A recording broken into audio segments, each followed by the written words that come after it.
ಪದೇ ಪದೇ ವಿಪಕ್ಷಕ್ಕೆ ಅವಕಾಶ ನಿರಾಕರಿಸುವ ಬಿಜೆಪಿ ಪರವಾಗಿ ವರ್ತಿಸುವ ರಾಜ್ಯಸಭಾ ಸಭಾಪತಿ ಜಗದೀಪ್ ಧನ್ಕರ್ ವಿರುದ್ಧ ವಿಪಕ್ಷ ಸಂಸದರು ತಿರುಗಿಬಿದ್ದಿದ್ದಾರೆ. ಒಂದಿಷ್ಟು ಮುಲಾಜಿಲ್ಲದೆ ಬಿಜೆಪಿ ಸದಸ್ಯರಂತೆಯೇ ವರ್ತಿಸುವ ವಿಪಕ್ಷ ಸಂಸದರನ್ನ ಪರೋಕ್ಷವಾಗಿ ಕುಟುಕಿ ಸಿಟ್ಟಿಗೆಬ್ಬಿಸುವ ಧನ್ಕರ್ ವಿರುದ್ಧ ಈ ಬಾರಿ ಎಲ್ಲ ವಿಪಕ್ಷಗಳು ಒಟ್ಟಾಗಿ ಒಂದು ನಿರ್ಧಾರಕ್ಕೆ ಬಂದಿವೆ. ಸಭಾಪತಿ ಧನ್ಕರ್ ಅವರ ಪಕ್ಷಪಾತಿ ಧೋರಣೆಯನ್ನ ಇನ್ನು ಸಹಿಸುವುದು ಸಾಧ್ಯವಿಲ್ಲ ಅಂತ ವಿಪಕ್ಷ ಸಂಸದರು ಒಟ್ಟಾಗಿ ಅವರ ವಿರುದ್ಧ ನಿಂತಿದ್ದಾರೆ. ಮಂಗಳವಾರ ಸಂಸತ್ತಿನಲ್ಲಿ ವಿಪಕ್ಷ ಸಂಸದರು ದೊಡ್ಡ ಹೆಜ್ಜೆ ಇಟ್ಟಿದ್ದಾರೆ. ಸದನದ ಸಭಾಪತಿಯ ವಿರುದ್ಧವೇ ಸಿಡಿದೆದ್ದಿದ್ದಾರೆ. ರಾಜ್ಯಸಭಾ ಸಭಾಪತಿ ಜಗದೀಪ್ ಧನ್ಕರ್ ವಿರುದ್ಧ ಪ್ರತಿಪಕ್ಷಗಳಿಂದ ಅವಿಶ್ವಾಸ ನಿರ್ಣಯ ಮಂಡನೆ ಆಗಿದೆ. ರಾಜ್ಯಸಭೆ ಸಭಾಪತಿ ಜಗದೀಪ್ ಧನ್ಕರ್ ವಿರುದ್ಧ ಪ್ರತಿಪಕ್ಷಗಳ ಇಂಡಿಯಾ ಮೈತ್ರಿಕೂಟದ ಸಂಸದರು ಅವಿಶ್ವಾಸ ನಿರ್ಣಯವನ್ನ ಮಂಡಿಸಿದ್ದಾರೆ.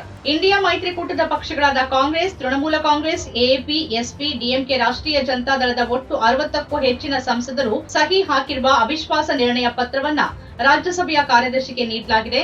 ಕಾಂಗ್ರೆಸ್ನ ಜೈರಾಮ್ ರಮೇಶ್ ಹಾಗೂ ನಾಸಿರ್ ಹುಸೇನ್ ಅವರು ಈ ಕುರಿತ ನೋಟಿಸ್ ಅನ್ನ ರಾಜ್ಯಸಭಾ ಮಹಾ ಕಾರ್ಯದರ್ಶಿ ಪಿಸಿ ಮೋದಿ ಅವರಿಗೆ ಸಲ್ಲಿಸಿದ್ರು. ಸಭಾಪತಿ ವಿರುದ್ಧದ ಅವಿಶ್ವಾಸ ನಿರ್ಣಯ ನೋಟಿಸ್ಗೆ ಕನಿಷ್ಠ 50 ಸದಸ್ಯರು ಸಹಿ ಹಾಕಬೇಕಾಗತ್ತೆ. ಕಾಂಗ್ರೆಸ್ ಹಾಗೂ ಇತರ ವಿಪಕ್ಷಗಳ ಸಾಂವಿಧಾನಿಕ ಹುದ್ದೆಯಲ್ಲಿರುವ ಖರ್ಗೆ, ಸೋನಿಯಾ ಗಾಂಧಿಯಂತಹ ನಾಯಕರು ಈ ನೋಟಿಸ್ಗೆ ಸಹಿ ಹಾಕಿಲ್ಲ ಅಂತ ವರದಿಯಾಗಿದೆ.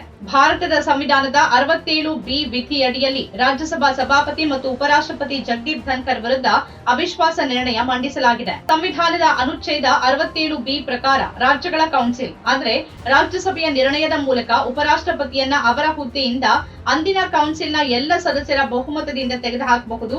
ಅನುಚ್ಛೇದ 67B ಪ್ರಕಾರ 14 ದಿನಗಳ ನಂತರ ಈ ಅವಿಶ್ವಾಸ ನಿರ್ಣಯ ಸಂಸತ್ತಿನಲ್ಲಿ ಬರಲಿದೆ.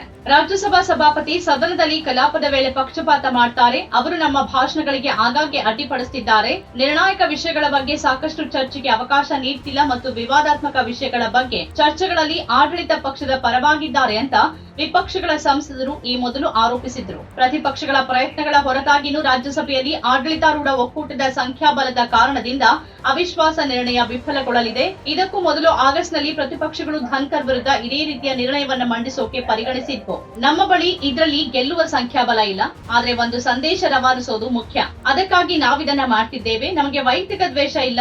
ನಮ್ಮ ಸಾಂವಿಧಾನಿಕ ಸಂಸ್ಥೆಗಳನ್ನ ಉಳಿಸೋಕೆ ಈ ಹೋರಾಟ ಅಂತ ಟಿಎಂಸಿಯ ರಾಜ್ಯಸಭಾ ಉಪನಾಯಕಿ ಸಾಗರಿಕಾ ಘೋಷ್ ಹೇಳಿದ್ದಾರೆ. ರಾಷ್ಟ್ರೀಯ ಹಿತಾಸಕ್ತಿಗಳಿಗೆ ಧಕ್ಕೆ ತರೋಕೆ ಬಿಲಿಯನಿಯರ್ ಹೂಡಿಕೆದಾರ ಜಾರ್ಜ್ ಸೋರಸ್ ಅವರೊಂದಿಗೆ ಕಾಂಗ್ರೆಸ್ ಸಹಕರಿಸಿದೆ ಅಂತ ಬಿಜೆಪಿ ಸಂಸತ್ತಿನಲ್ಲಿ ನಿರಂತರ ಆರೋಪಿಸ್ತಾ ಇದೆ. ಅದಾನಿ ವಿರುದ್ಧ ಚರ್ಚೆಗೆ ಅವಕಾಶ ನೀಡದ ಸಭಾಪತಿಗಳು ಬಿಜೆಪಿ ಸಂಸದರನ್ನ ಹೆಚ್ಚು ಅಡ್ಡಿಪಡಿಸದೆ ಮಾತಾಡೋಕೆ ಬಿಡ್ತಿದ್ದಾರೆ ಅಂತ ವಿಪಕ್ಷ ಆರೋಪಿಸಿದೆ. ಜಾರ್ಜ್ ಸೋರೋಸ್ ಹಣಕಾಸು ಒದಗಿಸುವ ಸಂಸ್ಥೆಯಲ್ಲಿ ಕಾಂಗ್ರೆಸ್ ನಾಯಕಿ ಸೋನಿಯಾ ಗಾಂಧಿ ಕೂಡ ಅಧ್ಯಕ್ಷರಾಗಿದ್ದಾರೆ.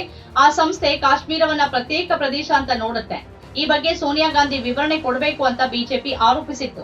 ರಾಜ್ಯಸಭೆಯ ನಾಯಕ ಹಾಗೂ ಬಿಜೆಪಿ ರಾಷ್ಟ್ರೀಯ ಅಧ್ಯಕ್ಷ ಜೆಪಿ ನಡ್ಡಾ ಅವರು ಈ ಬಗ್ಗೆ ವಿವರಣೆ ಕೊಡಬೇಕು ಅಂತ ಸೋನಿಯಾ ಗಾಂಧಿ ಅವರನ್ನ ಆಗ್ರಹಿಸಿದ್ರು. ಸೋಮವಾರ ಈ ಬಗ್ಗೆ ವಿವರವಾಗಿ ಮಾತಾಡೋಕೆ ಬಿಜೆಪಿ ಸದಸ್ಯ ಲಕ್ಷ್ಮೀಕಾಂತ್ ವಾಜಪೇಯಿ ಅವರಿಗೆ ಅವಕಾಶ ಕೊಟ್ಟರು ಸಭಾಪತಿ ಧನ್ಕರ್.